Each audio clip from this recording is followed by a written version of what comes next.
Taste the Daily.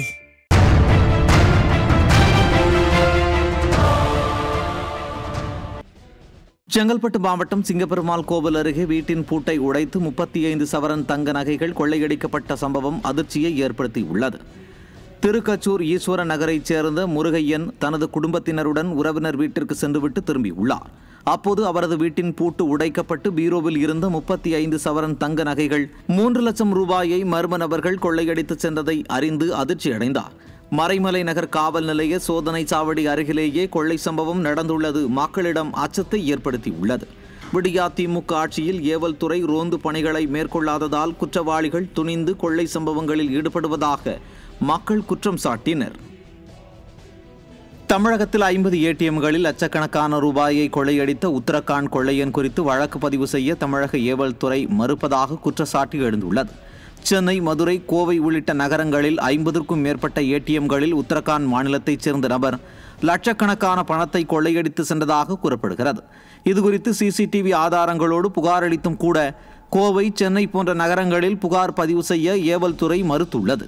மதுரையில் CSR மட்டுமே வழங்கப்பட்டுள்ளது. இந்நிலையில் 50 ஏடிஎம்களில் கொள்ளையடித்த கொள்ளையன் குறித்து நடவடிக்கை எடுக்க ஏவல் துறை மறுப்பது ஏன் எனவும், விடியா திமுக அரசு வடமாநில கொள்ளையனை காப்பாற்றுவது ஏன் எனவும் கேள்வி எழுந்துள்ளது. கிருஷ்ணகிரி மாவட்டம் ஒசூர் அருகே காரில் வைத்திருந்த 7,50,000 ரூபாய் பணத்தை 2 பேர் கொள்ளையடித்து செல்லும் சிசிடிவி காட்சிகள் வெளியாகியுள்ளது.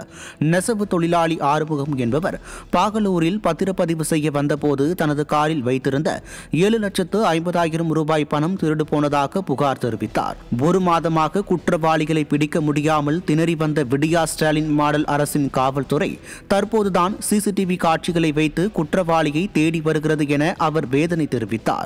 குற்ற செயல்களை தடுப்பதில் தோல்வியடைந்த நிலையில் குற்றவாளிகளை பிடிக்க முடியாமல் விடியா ஸ்டாலின் மாடல் அரசின் காவல்துறை திணறி வருவதாக குற்றம் சாட்டப்படுகிறது. கள்ளக்குறிச்சி மாவட்டம் சின்னசேலம் அருகே அச்சுறுத்தும் வகையில் கத்தியுடன் இளைஞர்கள் கேக் வெட்டி அலப்பறையில் ஈடுபட்ட வீடியோ வெளியாகி அதிர்ச்சியை ஏற்படுத்தியுள்ளது. நயினார்பாளையம் கிராமத்தைச் சேர்ந்த இளைஞர் ஒருவரது பிறந்த நாளையொட்டி இறைச்சி வெட்ட பயன்படுத்தப்படும் கத்தியை கொண்டு அச்சுறுத்தும் வகையில் இளைஞர்கள் வெளியிட்ட வீடியோ இணையத்தில் பரவி வருகிறது. விடியா அரசின் ஏவல் துறையினர் மெத்தனத்துடன் இருப்பதன் காரணமாக தமிழ்நாட்டில் ரவுடிசம் வேரூன்றி வருவதாக மக்கள் அச்சம் தெரிவித்துள்ளனர்.